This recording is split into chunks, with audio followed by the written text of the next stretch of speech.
वाल्मीकि, बृहस्पति तथा शुक्राचार्य द्वारा दमयंती स्वयंवर की प्रशंसा। वाल्मीकि ने अनेक शाखाओं कट, आश्रयन आदि वाले वेद त्रय, ऋग्वेद, यजुर्वेद तथा सामवेद रूप वृक्षपंक्ति वाले कंठ मार्ग से अखिलेश पूर्वक उस सभा की प्रशंसा की जिसकी संस्कृत वाणी पहले स्वर्ग से पृथ्वी पर अवतीर्ण हुई थी। लोक में भी कोई व्यक्ति अनेक शाखाओं से युक्त वृक्ष वाले मार्ग से सुखपूर्वक लंबे मार्ग को पार कर लेता है। आदि कवि वाल्मीकि मुनि ने भी उस सभा की प्रशंसा की। चारवाक भाव नास्तिकता से संवेदादि शास्त्र पदार्थ मात्र की विशेष रूप से दूषित खंडित करने वाले बृहस्पति ने भी सुंदर उस सभा की प्रशंसा की जिसकी जिह्वा को मैं सरस्वती देवी का सिंहासन जानता हूं, अर्थात जिसकी जिह्वा पर सरस्वती देवी सर्वदा निवास करती हैं। सबको दूषित करने वाले बृहस्पति ने भी जिस सभा की प्रशंसा की उस सभा की शोभा में किसको संदेह हो सकता है। नास्तिकों को ठगने के लिए बृहस्पति ने सब वेद आदि का खंडन किया है। ऐसी प्रसिद्धि है जो कवि शुक्राचार्य अत्यंत शोभमान संस्कृत वचन वाले स्वर्ग में वचनमाला के गुम्फन में आचार्य संस्कृत काव्य रचनोपदेश को जानने वाले तथा दैत्यों के नीति के पथ प्रदर्शक हैं। उन शुक्राचार्य ने वक्षमाण कविता से सभा का वर्णन किया। शुक्राचार्य ने भी स्वयंवर सभा की प्रशंसा की। शुक्राचार्य कहते हैं केवल राजा भीम ने ही इन युवकों को एकत्रित नहीं किया है और दमयंती ने ही इन युवकों को आकृष्ट नहीं किया है, किंतु ब्रह्मा ने भी विचार कर अपनी कारीगरी के सर्वस्व समस्त कौशल हम लोगों को दिखा दिया है।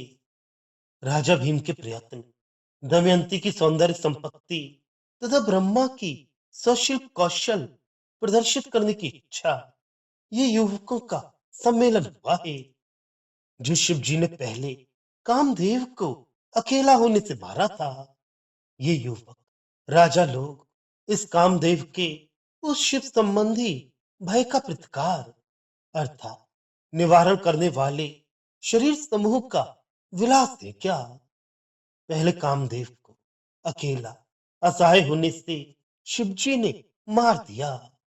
उसी शिवजी के भय को निवारण करने वाले ये युवक राजा उस कामदेव के शरीर के विलास थे।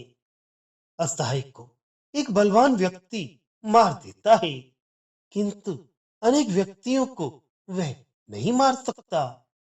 अतः अब ये अनेक कामदेव होकर शिवजी से निर्भय हैं। वे युवक कामदेव के समान सुंदर हैं। कारीगर ब्रह्मा ने प्रत्येक मास में भिन्न भिन्न पूर्ण चंद्र बिंबों को कहीं गुप्त स्थान में छिपा कर रख दिया। उन्हीं पूर्व स्थापित पूर्ण चंद्र बिंबों से सौंदर्य युक्त इन मुखों को बनाया है। ऐसा मैं मानता हूं। अन्य भी कोई कारीगर बहुत उत्तमोत्तम पदार्थों को किसी गुप्त स्थान में बनाकर रख देता है और बाद में उनके द्वारा किसी कल्पनातीत सुंदर पदार्थ की रचना करता है। इन युवक के मुख पूर्ण चंद्रमा के समान सुंदर हैं। इन्होंने मस्तकों पर व्यर्थ ही रत्न जड़े हुए मुकुट रखे हैं, क्योंकि वे रत्न ही हैं। परमात्म ज्ञान की स्वतः प्रकाशित हो जाने पर स्फुरण करने के लिए दूसरा ज्ञान अपेक्षित नहीं होता। परमात्म ज्ञान होने पर दूसरे ज्ञान के समान स्वयं रत्न रूप होने से इन युवकों का सिर पर रत्नों का मुकुट धारण करना व्यर्थ है। अर्थात ये सभी युवक रत्न के समान सुंदर हैं। यदि अश्विनी कुमार अत्यंत हर्ष से इस सुंदर समूह में प्रवेश करेंगे तो मिश्र एकाकृति होने से इनमें मिले हुए परस्पर को हजारों वर्षों में पहचानने के लिए वे समर्थ नहीं होंगे।